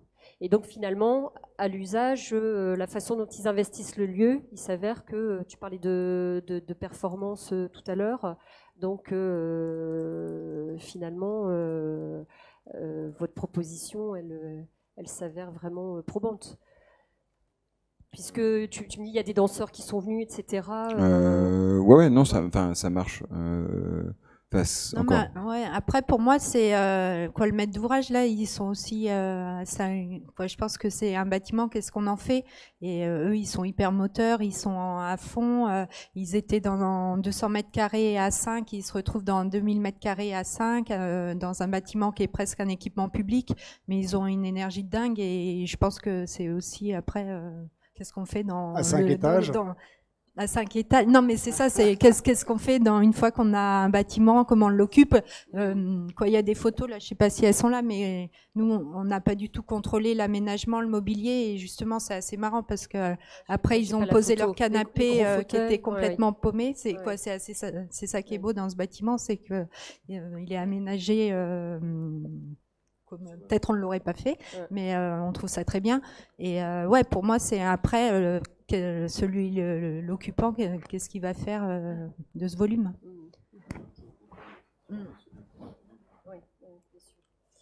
Alors, il nous reste plus beaucoup de temps. Là, j'aimerais un petit commentaire de Julien. Donc, tu tu as déclaré, toi, à propos de ce que tu fais, nous analysons les flux urbains engagés dans le projet, nous regardons si nous pouvons les rediriger pour les améliorer, les tordre. Donc on voit bien que dans tous tes bâtiments, il y a un lien très fort, ils sont traversés d'espaces publics, qui a toujours l'idée de faire corps avec l'espace public et avec la nature. Est-ce que c'est un systématisme chez toi ? Donc à chaque fois tu pars d'un volume avec un programme et ensuite tout ça c'est déformé et réorienté pour fusionner avec l'espace public, maximiser les vues et l'ensoleillement. Oui, est-ce que c'est un peu on peut résumer, réduire le travail à ça. Oui. Mais bon, j'ose espérer que ce soit pas à des fins complètement ennuyeuses, mais en tout cas, je pense que ça fait partie un peu des bases de l'architecture qu'on traite tous. C'est pas... Cette question de l'espace public, là, je vais passer un peu rapidement le concours, les images de concours pour la bibliothèque d'Helsinki, avec un rapport à l'espace public assez fort. Et donc, pour conclure, j'aimerais bien revenir sur vos projets de publication, puisqu'en fait, donc toi, Julien, après avoir publié il y a quelques années Agenda, tu viens de publier Built on Built, voilà, qui regroupe, voilà, qui montre des projets construits et non construits. Et pareil, vous, dans Introduction, un très beau livre que vous avez réalisé vous-même. Donc, tout s'enchaîne de manière, comment dire, alors, je pense que c'est pas du tout aléatoire, mais en tout cas, les différents projets sont réalisés, non réalisés. Tout est mélangé, en fait. Voilà. Donc, pour vous, quelle est donc manifestement la valeur du construit et du non construit à la même valeur, voilà. Et quelle importance pour vous, quelle importance revêtent ces publications? Parce que c'est assez différent. Ce que vous proposez dans ces deux ouvrages, c'est quand même très différent de ce qu'on voit habituellement. Voilà, la présentation d'un projet, un site, façade, plan, coupe, photo. Non, mais voilà, déjà très différent. Je pense que ça se distingue quand même dans la production d'ouvrages actuels. C'est pas pour être différent pour différent, mais je pense que c'est aussi ce qui nous intéresse mais dans une publication, je pense que c'est la même chose, quoi. C'est pas de faire une monographie, une notebook, oui, quoi. C'est comme un projet. Vous voulez montrer, oui. Non, pour nous, c'est au départ, c'est aussi peut-être au départ, on pensait pas que ce livre, on allait le publier, mais c'était vraiment, je pense que c'était un point étape et se dire, qu'est-ce qu'on a accumulé, comment se font les projets, on parlait de Google au départ, des références, c'est qu'à un moment, on accumule des choses. Je pense que c'est sur la question de l'accumulation et que effectivement, même des projets non réalisés, on y est toujours attaché, quoi. Ça fait partie de la continuité de notre travail dans l'agence. Mais oui, c'était vraiment la question de comment se font les projets sur l'accumulation. C'était aussi un moment, comme tu l'as dit, on a créé l'agence en 2007. Le livre, il est sorti, je sais plus quoi, en 2011. Mais nous, on a mis assez longtemps à construire notre premier projet. Il est sorti en 2011, je crois, ou 2012. Donc voilà, je pense qu'on avait besoin d'avancer sur ce livre, d'accumuler les choses. Et puis après, c'est devenu un objet. C'est plus l'objet en fait qui nous intéresse aussi. Par rapport au livre introductif. Je pense que il y a un champ sans doute un peu introspectif. C'est-à-dire, c'est comme dit Stéphanie, c'est-à-dire que nous on produit. Alors effectivement, pas énormément d'écrits, mais je pense qu'on réfléchit. Voilà, c'était aussi un moyen effectivement de dresser un état en fait de nos réflexions et d'essayer de comprendre aussi ce qu'on ce qu'on fait en fait. Et je pense que c'est quand même assez important en fait. Ça rejoint toujours un peu cette question de dans quel ordre fait-on les choses. Est-ce qu'on réfléchit et on fait, ou est-ce qu'on fait et on réfléchit? Je pense qu'on est plutôt nous dans la deuxième catégorie, mais qui sont simplement en fait aussi d'essayer d'identifier voilà des sujets qui sont importants pour nous et qui essaient de raconter une histoire. Voilà, donc je pense que de toute façon, on le prend toujours comme un projet. En fait, c'est simplement en fait porter un regard autre sur notre production. Donc, c'est plutôt assez. C'est en ça que c'est intéressant aussi, en fait, outre le fait de produire un objet, effectivement, qui est aussi un point important, ouais, je pense, mais qui reste dans le cas d'introduction, qui est aussi très personnel. C'est un état à un temps T, donc. Sur la valeur du dessin, sur la valeur de l'image, sur je pense qu'il y a aussi un point important, c'est qu'il n'y a pas forcément de hiérarchie entre ce qui est. Il n'y a pas de perce 3D. Si, il y a tout, il y a tout. Non, il y a des images 3D, il y a il y a un texte, il y a très peu de choses, mais en fait, c'est la conjugaison. Je pense que il y a beaucoup. Il y a une. Non, c'est pas ce que je voulais dire. Il y a une grande place quand même au plan. Et c'est très épuré. Voilà, c'est une image par page. Pardon. Et Julien, est-ce que tu pourrais parler un petit peu de Built on Built? Donc, est-ce que tu construis un livre comme un projet d'architecture? Qu'est-ce que, pour toi, quel sens ça avait à ce moment-là dans ton parcours? Je vais peut-être plutôt parler d'agenda. Il n'y a pas une image par page. Au contraire, là, il y a une profusion d'images. Oui, c'est ça. Intentionnellement. Mais c'est sûr que voilà, un livre, c'est un projet, c'est vrai. Je pense qu'il faut parler de livre et pas de publication. C'est un peu comme parler de produit et pas de projet, je trouve. C'est la même dérive. Parce que écrire un livre, c'est un truc qu'on se met à dos parce qu'il est temps de le faire et parce qu'on en a besoin et parce qu'on a besoin de passer à autre chose aussi.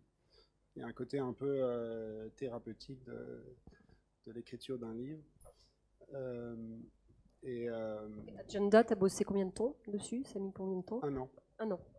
Ouais. Pour les deux, on fait sur 1 an. Par contre, sur Agenda, on a été une beaucoup plus grosse équipe. Là, toute l'idée, c'était une collaboration avec plein de gens. Enfin, on écrivait, j'écrivais moi-même, j'écrivais avec d'autres gens. Il y a plein de... Mais Build on Build, c'était plutôt l'idée de faire un peu le point sur ces années de travail, de présenter, en fait, de laisser quelqu'un d'autre présenter mon travail. En l'occurrence, Julien Lanoux, le photographe. Lanoux, qui est dans le coin d'ailleurs. Qui lui a donc a passé 4 ans à aller dans tous nos projets de par le monde. Je ne veux pas savoir combien de miles il a dû faire, parce qu'en plus c'est un peu un geek, donc il est retourné plusieurs fois. Et donc là, je lui ai laissé carte blanche sur le travail. En fait, c'est l'auteur visuel du bouquin. Et puis moi, ce que j'ai fait, c'est faire un peu une introspection, comme tu disais, sur tous les projets qui n'ont pas été construits et de les présenter à la première personne pour pouvoir expliquer en fait les raisons pour lesquelles ils ont été conçus, les raisons pour lesquelles ils n'ont pas été choisis ou réalisés, et pourquoi malgré tout ils sont instrumentaux dans notre travail, dans notre recherche. Et donc voilà, c'est un peu un bouquin qui se veut l'antithèse de Agenda. C'est un bouquin qui est hyper binaire. Agenda, c'est multiple. D'ailleurs, ça ne se veut presque pas un livre d'architecture. On présente quasi aucun projet d'architecture construit dans Agenda. On a une appendix sur le tremplin de Soaski qui est en construction. Pour le reste, bon, c'était au moment où Bjarke avait sorti Yes Is More, et où il a décidé de se promouvoir comme l'architecte de tous les projets qu'on a fait ensemble. Et donc j'ai décidé en gros ne pas présenter tous les projets qu'on a fait ensemble, mais de parler de ce qu'on faisait maintenant. L'idée d'agenda, c'est le rapport entre diary, donc un agenda, et quel est notre agenda, quelle est notre prise de position. Et donc c'était 1 an de la période de la crise, depuis donc la chute de Lehman Brothers jusqu'à 1 an après, et comment est-ce que ça a façonné notre pratique en tant qu'architecte. Donc c'est des projets complètement différents, qui se trouvent à des moments complètement différents de notre carrière. Et puis voilà, le Build and Build se veut un peu plus monographique. J'essaie quand même de ne pas le faire purement. Enfin, déjà l'idée qu'il y ait un photographe qui s'occupe de tout, c'est assez. Enfin, moi, ça m'excitait de voir quelle était sa prise de position sur tout le travail, quoi. Voilà. Très bien, merci. Est-ce qu'il y a des questions dans le public? S'il n'y a pas de questions, on va arrêter là, parce que... Nous, on voudrait juste, si on peut se permettre, de remercier en fait l'équipe qui a travaillé en fait sur l'installation, donc Oliviero, Vitali, merci beaucoup. Évidemment Alice Veil, donc c'est important pour nous parce que c'est tout ce qu'on vous raconte aussi, c'est pas que nous, et donc voilà, il y a évidemment Pierre-Loup Boisseau, Nils, voilà, donc tous les gens qui ont participé en tout cas à cette jolie aventure, nous les remercions. Voilà. Merci beaucoup.